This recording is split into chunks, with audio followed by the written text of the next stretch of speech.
Hey everyone, I wanted to share with you my project, which is going to be doing a DYC or Dip Your Car peelable body armor in matte black from the company Dip Your Car. The guys down there, Fonzie and Gabe, are awesome. Can't recommend it enough. Look, this is something that I've wanted to do for several years now. I've been watching their channel for a long time. This is my 2015 Ford F-250. It's an XL trim, which is the base trim, which is fine, which actually works out better because I'm using this for overlanding and hunting. That's what I got it for. But over the years in Tennessee, as you run around and drive around, the branches and whatnot will just scrape the snot out of the paint. And I wanted to try and give it some sort of a refresh, and I thought their product would look really cool on this. So this is something that I've been thinking about for a long time. But with this truck, one of the things you have to do is clean it really well. And so the prep doing this is the biggest part. If you short the prep, you're going to end up with a horrible product. So you need to make sure you wash it. You think it's clean, you need to wash it again and again. You need to try and get all of the oils off of it. So I used Simple Green. I needed to use a solution for that. So make sure if you think it's clean, wash it again. Then use the Simple Green. Then this is the actual, for lack of a better term, we call it the man cave. I basically turned it into a paint booth, as you can see. But prep is everything. Taping everything off, covering everything up. Again, cleaning all of the road buildup, the grime, the grease, fingerprints, everything has to come off of this paint to get it, or to get it, come off the original body to get it ready. You need to, tape inside the door jambs, as you can see here. You have to do the windshields right. You have to do the headlights. The prep takes forever to get done correctly. Before I even sprayed or started spraying, I even went so far as to take a water can, or for lack of a better term, some water spray, and sprayed the water in there to try and knock down the dust. You want to wipe it down with that thing that's right there on top. It's actually, and they make it a lot of different ways, but it's a product that's almost like alcohol. You wipe on with one microfiber towel and you wipe off with another. So you do that through the entire body of the truck. And then you also use something called a tacked cloth, like TACT cloth. It's a sticky, gooey, light cloth that you want to touch over all of the body surfaces that are going to get painted to pull any last minute dust off of there. And you do that right before you shoot it. But as you can see by this video, this particular part, taping all of the jambs and windows and everything is a lot of work. You want to cover the wheels. This particular vehicle had a lot of rust underneath it, so I spent 2 days just painting all of the rusty undercarriage parts. And you can see you want to pull off your logos and stuff like that. Okay, this is the first layer. The first layer, you're not there to try and fully cover it. You just want to make it sticky and tacky enough so that the next several layers bond to it. So this is really what you're looking for in a first layer. Again, you're not trying to do a full coat, just enough to make it sticky. And you'll notice in this video, I've got a little bit of air movement. Air coming from underneath that garage door right there. And then on the other end, I have a small box fan that's pulling it out of the door. You don't want too much airflow as it's going to move your spray, but you do want enough to kind of keep air in there that's somewhat clean. Again, take a look at it. You're going to see it splotchy in areas, but that's what you want as far as your first layer. It's really important. Now this is layer number 2. It's really important that as you shoot this stuff, you have to pay attention to the dry times and the cure times. You have to look at the temperature outside, the humidity, and figure out when the best time is to shoot it. During the hotter part of the days, I was having to shoot a little bit more frequently, which means less time between each layer. And again, if this is the second layer, you can still see it blotchy in places. And if you're looking there, you can see I used some paint stirrers to actually hold up some trim pieces so I could get underneath there. Putting black down on a white truck is very, very difficult to try and make sure that no white shows. Just like there where I closed the fuel lid, you can see that the white is showing. But that's to be expected for the second layer. Again, you're not going to have 100% coverage. Again, a nice second layer. But you got to watch your cure times. You got to watch the humidity and temperatures. Okay. This, as you can see now, is the third layer. And right now I'm probably running between 20 and 40 minutes and for lack of a better term, cure time between each layer to where it still stays sticky and tacky and it's kind of ready to receive that next layer without causing runs. You can see now that it's a little bit more evenly coated, looking a little bit better, a little bit smoother overall finish. I love the way even this base gray looks on it. So you want to apply these layers in thin layers each time, because really what you're trying to do is build up some of that rubberized base. It's important not to just shoot it on, you know, 1 or 2 layers and have it be gloppy and nasty. But building these layers is really important, especially along the lower part of the vehicle that's going to get more abuse, more wear and tear.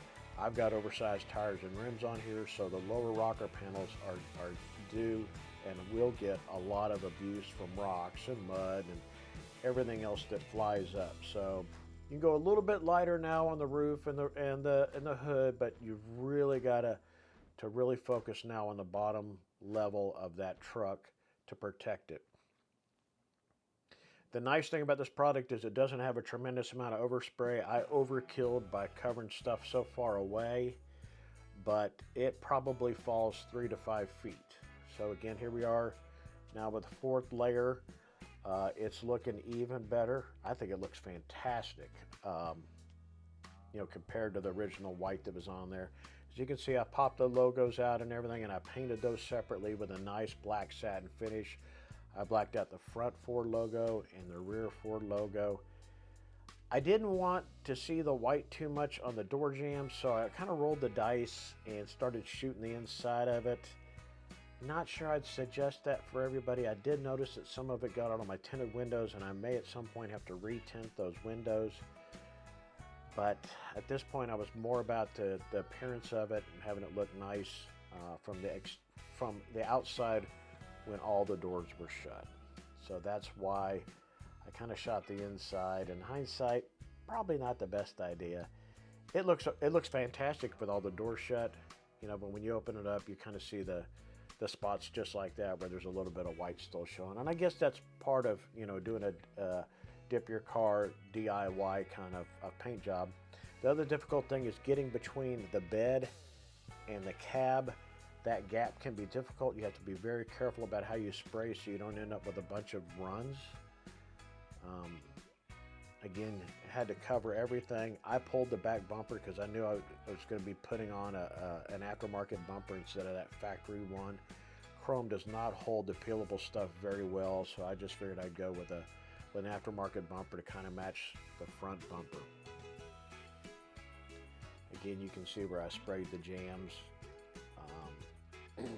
Probably not the best solution there. What I probably would have done like I started out in the beginning, is just leave those doors cracked enough and float it up and in there. You don't have to do what I just did, which is get it on my windows on the inside. I spent a heck of a time trying to get those cleaned up, and like I said, I'll probably have to replace them.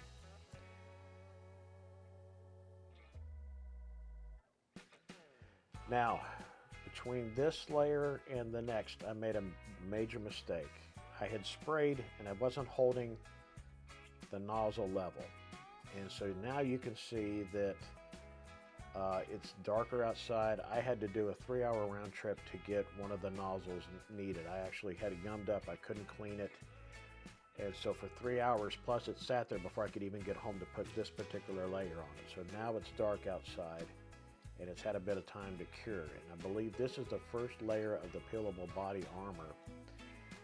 And what I learned, and you'll see here in a minute, because I actually, at 20 or 21 hours in, I start talking to the camera after the next layer, but temperature is everything with this particular product. The viscosity is it changes a lot based on the temperature. So you're about to see where I learned a hard lesson when it came to temperature. In hindsight, I would have had, I actually bought 3 of them. When I found them, I bought every single one they had. They were like 25, 30 bucks, and I'm just like, the heck with it. It's the sprayer that goes on the end. It's a plastic piece. It got gummed up.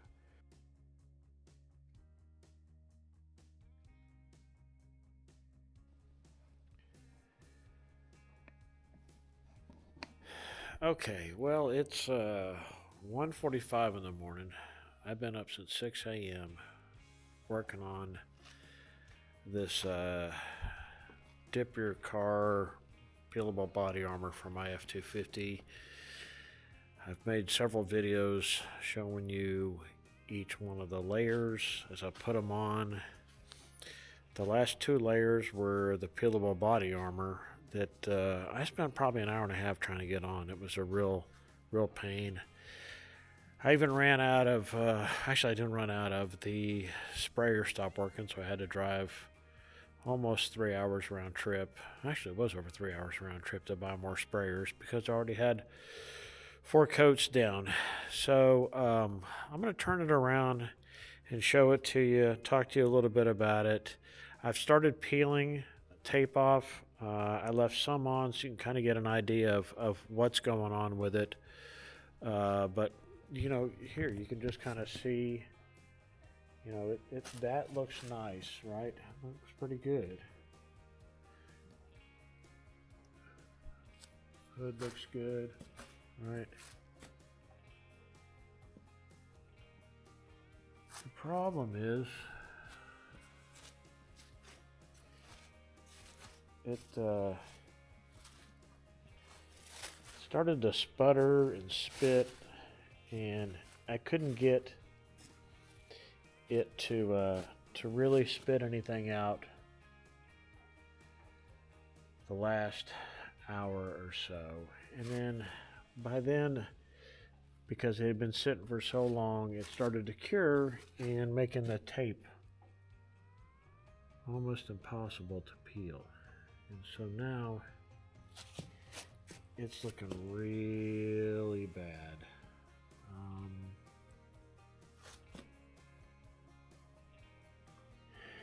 It started spitting out these big boogers, and I don't know if you can see it there or not. And look, I love Gabe, I love Fonzie, the guys that dip your car are amazing. There's no kidding. Jim and I watch them every single week. We are huge fans of theirs. But maybe it's just more than I know how to do. I mean, I've got really ugly lines in here. You know, you can see little gaps of the white. It's just fantastic concept. And maybe I'm doing something wrong. I don't know. Like I said, I am, man, I don't know what I'm 20 hours in.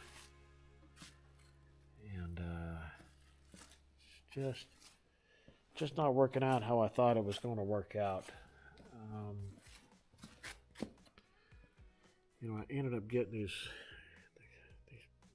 splotches don't look too bad, but then I also started getting the spider web stuff where it wasn't coming out. It would come out in these tiny little spider webs, and then it come out in these giant globs. I don't know if that's because the paint had been sitting since December. I mean, I stirred it for 5 minutes. I did everything I thought I should and could do. I've spent thousands of dollars and hundreds of hours prepping for this. It's consumed me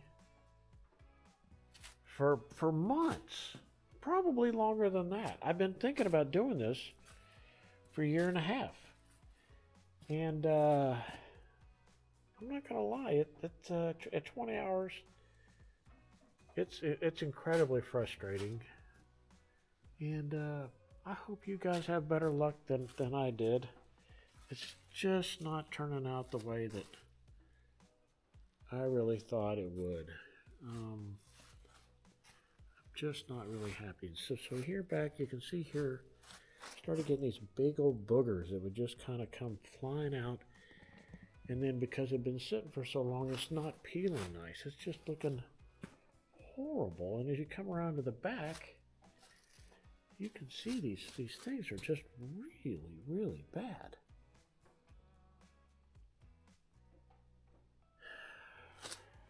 So, Janelle doesn't know this yet, but I'm probably going to peel the whole thing off. And chalk it up to lessons learned. And again, maybe you guys will have better luck than I did. I've tried my darndest. I don't know what else to do. I thought I was doing fantastic. The earlier layers were looking amazing, but it just got gloppy and messy and turned sideways really, really fast. So again, I wish you all luck with this. If you do a project like this, maybe you can learn from my mistakes. I don't know what I would have done differently. Man, I thought this thing all the way through. 1,000 Ways to Sunday. And anyways, we certainly like to talk about the things that we love doing. And sometimes we don't want to share things that don't go the way we thought they would. And this is one of those. I was really looking forward to having this thing blacked out, looking badass, this body armor, all for the bear hunt coming up in a couple of weeks. It's all I've been able to think about. I've been obsessed about it for months and months and months. And it's incredibly disheartening. But life goes on.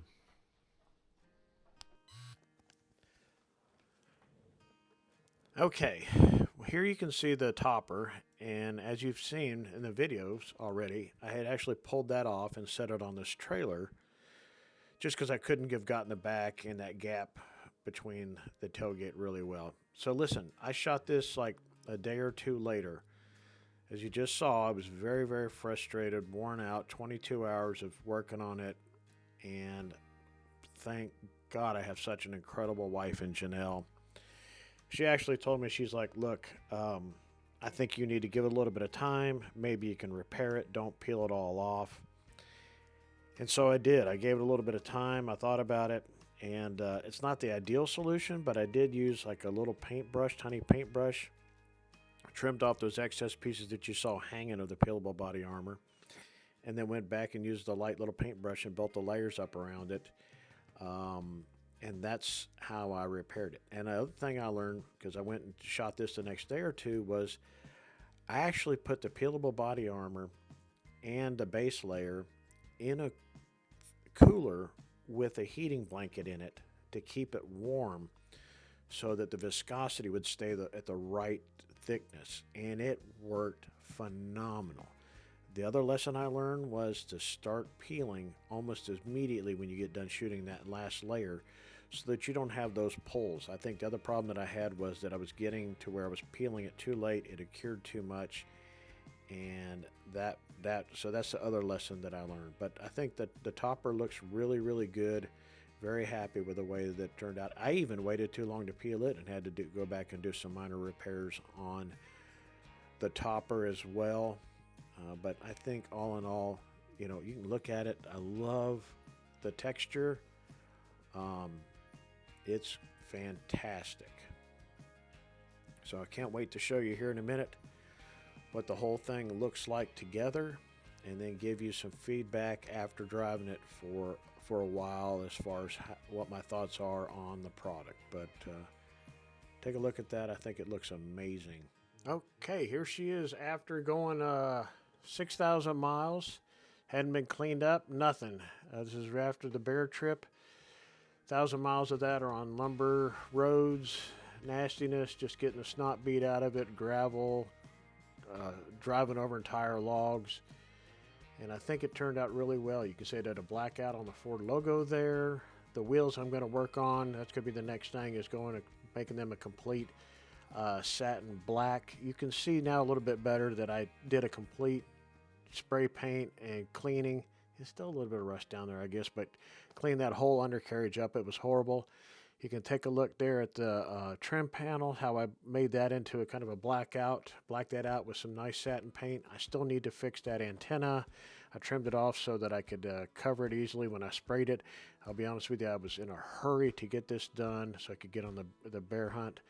You can even see I blacked out the trim piece, or the light piece there on the mirror. Looking right here, it's very, very hard to see, but these are the places I'm pointing to right here where I had to kind of go back and patch it up. From a foot away, you can't tell. I mean, I think it looks phenomenal for 6,000 miles and going through the hell it did. To be honest with you, I even took it through 2 tornado warnings with hail the size of about quarters, pretty good size hail, and some incredible side winds and things like that. Had it happened to me in Sioux Falls, as well as Kansas City. And I'm not saying go out and, put peelable body armor on your truck and drive it into a tornado. I'm not saying that at all. What I'm saying is I think the layers of rubber helped absorb some of that impact from it and possibly kept the vehicle from getting damaged. As you can see, I did a little bit of a blackout, probably a little too much there on the license plate. I blacked out the rear lights, put that other aftermarket bumper on there. But I think she looks really, really good for a DIY. I love the way it feels. It's got kind of this scratchy texture to it. It's going to be interesting to see how hard it is to try and physically wash it and clean it and get all the dirt out of the pores. But for a working man's truck, very, very happy with it. So hope you guys enjoyed seeing the before and after. And best of luck to you. If you have any questions on how to do this, don't hesitate to reach out to me. I'd be glad to share any tips and tricks that I can with you. Again, thanks for watching, and please hit like and subscribe to the channel. As always, we appreciate you.